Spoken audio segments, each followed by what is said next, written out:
make a video. I was not bluffing, okay? Welcome to my channel, you guys. It's another week. So today, it's all gonna be about the culture. I am going to be dissecting the cultural significance of the movie Black Panther. So first of all, I would like to say this. In general, a general overview of the film. It's basically about a man, okay, an African man from the country of Wakanda, which is of course a fictional country. This movie is by Marvel, so of course it's a comic. So this man basically he loses his father, and his father is the king of the country, Wakanda, and so he basically has to go back, you know, reclaim the throne. There are a lot of rituals that he has to do in order to reclaim the throne, and take Wakanda where it needs to be, you know. In the world, Wakanda has a lot of resources. It has one of the most important, most valuable resources in the world called vibranium, and basically he tries to protect that and blah blah blah blah blah blah. I'm not going to go into details because I don't want to, you know, I don't want any spoilers. Okay. So I'm just gonna let you guys who haven't watched it go out there and watch this film. You absolutely have to. It doesn't matter what race you are, but especially if you black, honey, you better watch it, honey. Watch it. So anyways, the reason why I'm doing this is because I have seen a lot of comments from African people. Yes. Talking about how and why they do not understand why African Americans or black people are so crazy about this film. You know what I mean? How if you need a Hollywood movie, a movie made, you know, under so-called the oppressor, the colonizer, if you need a movie, another Hollywood movie to affirm you, then you know, we're in a pretty bad place, and yeah, it's sad. So they just don't get it. I've seen like really horrible comments, I'm not even gonna lie, about African American people saying, oh, you know, like they have no culture, they don't care about their own, you know, all they basically hyping up these stereotypes of these general stereotypes of African Americans in general. You know, they only care about crime, but you know, they're gonna take a week off for Black Panther, you know. And after this week, this premiere week or whatever, after Black History Month, they're gonna go right back to it, honey, with the ignorance. And I just had to address this because this is another theme that it's another issue that the movie Black Panther addresses. So yeah, let's get into it. Why is it culturally significant in a sense, in terms of how it portrays beauty? I always say that beauty is taught. You're taught what is beautiful. Society teaches and grooms you and tells you this is ugly and this is beautiful, which is why the concept of beauty is ever evolving. Like big booties were considered, you know, vulgar, so to speak. So, you know, I guess then black women were then vulgar because they have, like, you know, they're very shapely and had round, big, fat booties. But now they're back in style. So God knows what's gonna happen 20 years from now, you know, if, like, I don't know, crooked teeth will be in style, people start chipping their tooths. Gap tooths were in style. My grandmother used to tell me that they used to literally go and have their tooth chipped, you know, and not chipped but gapped. It goes in and out. So beauty. What I found important about Wakanda is you see women with bald heads. You see dark-skinned women. The lightest woman was pretty much caramel, my skin tone, so to speak, or even, I don't think, yeah, probably my skin tone. But yeah, every woman there was very dark-skinned. The men were dark-skinned or brown. It was amazing to see this. You know, they were muscular, they were in good shape, you know, they had full lips, wide noses, beautiful eyes, you know, almond-shaped eyes. skin glowing to the heavens. I mean, portraying black women without wigs, without weaves, without straight hair, with natural hair styled in various ways. My goodness, all kinds of hairstyles. Really, you can create a catalog of the hairdos on in this movie. And you know how eloquent, how graceful they walked, how the martial arts was out of this world. Like everything about them spoke grace, spoke beauty. It was amazing. And I'm African, so I grew up seeing that my whole life, right? Although in any area of the world that has experienced globalization or colonization, understands that at some point you have felt like black was not beautiful, wasn't the standard of beauty. So to see this, you know, it just makes you, I almost like took my damn wig off and threw it away and say, yes honey, let me figure out how to style this, you know, stubborn hair now. That's a topic for a whole different day, guys. I've had all kinds of hairstyles, okay? I'm just really lazy, to be honest. That's why I rock wigs, because it's the perfect do for the lazy girl. I don't like styling my hair myself. I find it tedious, I find it time consuming, I find it financially consuming, so I just buy my damn wigs and I throw it on, okay? So, but in general, okay, it just reinforced different types of authentic, original, pure black beauty. A few more movies that depict black women this beautiful, and perhaps African American athletes, I'm talking to you, will start considering dating their own race. They're probably going to start considering dating dark-skinned women. Beautiful, gorgeous, dark-skinned women. Perhaps they're not going to be so afraid, all these rappers and men in entertainment and in Hollywood, perhaps you're no longer going to be afraid of dating your own and having black babies. Yes, I said it. If you don't like it, find me and beat me. Not really. But you understand what I'm saying, okay? This notion of dark is whack and white is right. I'm gonna be honest with you guys. A lot of people say, oh yeah, black pride, everything, but you ain't never gonna see them with a black woman. A dark-skinned woman for that matter. If they take a black woman, it'll probably be like, you know, let's not go to the colorism bit, but you get exactly where I'm coming from. If you don't, read up on colorism. This is, you know, with regards to beauty and how beauty is taught. There is hope for the younger generation coming up watching this movie. They are able to learn that, listen, I'm represented, so I'm beautiful. The black boy, dark-skinned boy who probably lives in the middle of Pennsylvania, all white people, watching this movie and say, you know what, there's more out there. My girls, my blacks and girls who look like me are beautiful. I am beautiful. I might be a minority, but I am beautiful. My goodness, I come from somewhere, I have an origin. That's why, beauty-wise, that is why this movie is significant. Next, we're going to talk about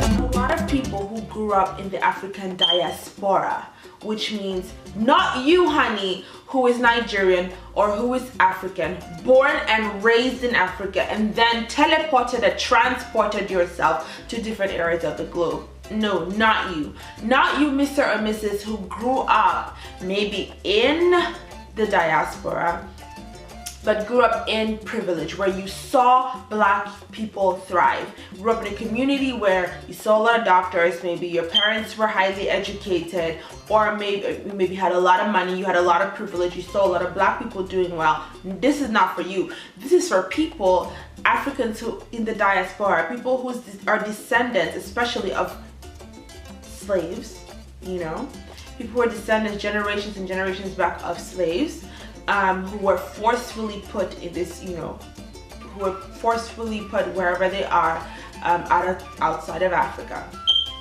This is for you. This is why it's important to them, okay? It is important to them to see that they come from somewhere, that there is cultural wealth, that there is actual mineral wealth in Africa. There is. It's an extremely rich continent. You know, this is why Western countries trying to come in there and take the wealth of the nation, right? Take the wealth of the continent. You know, so there are different wars here and there, and Black people are going through hell trying to secure what's theirs and trying to, just stay above the ills and the destructiveness of colonialism. Wakanda has vibranium, and this has really advanced the country, and they're trying to keep it a secret. You know, but the more they keep it a secret, the more Black people in Wakanda thrive. But Black people outside of Wakanda, Black people there in the diaspora are not benefiting from this immense wealth. They're not emancipated. They are not freed. They cannot be their best selves. You dig? So it touches on this aspect. So it's good for people around the world, for Black people in the diaspora, to see that you come from wealth, you come from riches, you have history, you have created things in history that you probably do not see in your history books, or you do not see represented in the media. So this is an eye-opener. Do your research. You know, you come from somewhere where there is very, very, very deep-rooted, strong, powerful, good history. Not just negative history, but good history. So now let's talk about privilege. Now this is for you, the African person who has grown up seeing Africans winning. Okay? If you grew up in Africa, many people who grew up in Africa don't even know that they're necessarily Black, or they don't understand Blackness. You know, they understand colorism, they understand tribalism, and other isms, classism, etc., but they do not really understand racism, Blackness, okay? You don't really know you're Black until you go into a country or a community or a whole continent where literally you are the minority, where your Blackness is put, in your face. When I came to this country, I was like, I'm not Black. Where I'm from, I'm brown, I'm caramel. I'm not Black. This is Black. The Panther is Black. I'm a brown girl. Not in America, honey. You Black. You Black or you Black? You is Black. And don't you ever forget it. If you have 1% of Black blood in America, oh honey, you Black. Oh, you Black. You Black as all heavens. You is Black. Praise Jesus. So yes, colorism is a thing, racism is a thing, but when you grow up in a community or in a country where everybody is Black, you will never understand what it is to be a minority. Don't you ever forget that. So do not speak in African American experiences when you have not lived it. Do not speak about systematic institutional racism when you do not know anything about it. You were not born in a country where you were a minority, where you were forcefully put here by and enslaved for over 400 years, okay? Where your grandmother or your great-grandmother is telling you stories about how people were lynched for the color of their skin, how you needed to bow down, or when you see a white person, how literally your Black boys, if they go out, you do not know whether they're gonna come back or whether you're gonna see them somewhere like killed, simply because of the color of their skin. Where structures have literally been put in place to make sure that Black people are stuck in a system that they will rot in. There are prison systems that basically thrive on free Black labor. This is real life racism happening, happening today, okay? Institutionalized slavery in prisons is happening today, okay? You commit a minor crime or whatever, you live in the hood, you get thrown in jail, you come out, you're a felon, no jobs, nobody's gonna hire a felon, So what do? You have to eat, you have to feed your kids, you have to, you know, grow, you have to live. So what do? You go and you start, you know, selling dope, doing things underground that will better your life, that will give you some income. And if that's the only life you can get because, you know, you can't get a regular job in the system because of your criminal past, however petty it is, it's a problem. You're stuck. And you grow up in a community, you don't see people who are doing well. You don't see fathers who are around because they're locked up in jail perhaps. You don't see black men that are teachers in your school. So you think, hey, you know, this is unreal. This is just TV. Whatever I see on TV is whatever, like, you know, whatever is around me is what's real. And what's real is that, you know, except you're like white or grew up in privilege, or you know, you're like a black man with a lot of privilege, like literally, you are not going to be a teacher. You're not necessarily going to be an engineer. Like all that stuff is far fetched. These are people who are just lucky. You don't think it's a norm. You do not think it's the norm. Literally, growing up in a society like that where you think that it's just white people who can get these privileges. White people are supposed to thrive and I'm supposed to try to thrive. Or I get angry at the system. You know, I get angry at the system and I'm like, okay, so all I want to do is maybe just escape the ghetto, or just like, you know, it just breeds a lot of anger. Okay, when you cannot do better for yourself because the system pulls you down. Okay, this is something that if you are not necessarily African American, you do not understand. Everyone goes through struggles in different places of the world, but the African American struggle is quite unique.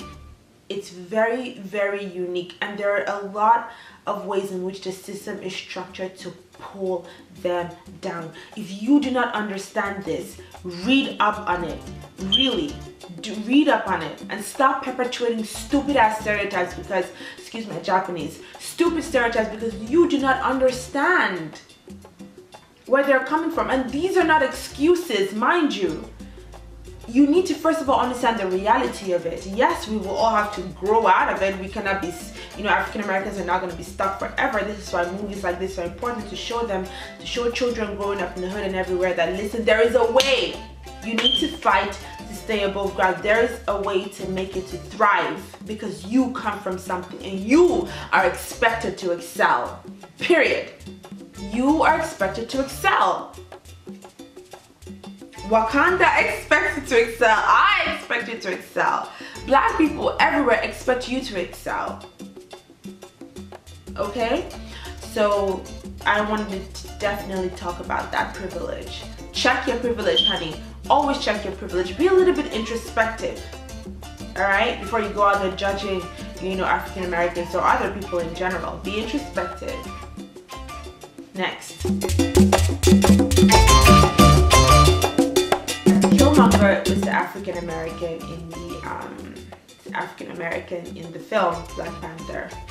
I'm not gonna spill out much, but I'm gonna say that I did not like the way his character was portrayed and the way his character ended. The decisions and the choices that he made. Watch Black Panther and don't you ever ask why it is important, why it is culturally significant for African Americans everywhere, for Black people, and for you of all races. Anybody who's watching, doesn't matter your race, you absolutely need to watch this film. It is important even for you, but especially for Black people. Alright, if you have any comments, type it up all down here. I'm going to answer. I'm sure I have not covered every single thing, but I've covered what I think is really important to cover. Okay? Yeah. Until next week, I've been your host, Lachi Chimambo. If you haven't subscribed, do subscribe. Okay? And if you like videos like this, comment, like, share, let me know, and it will encourage me to create more videos.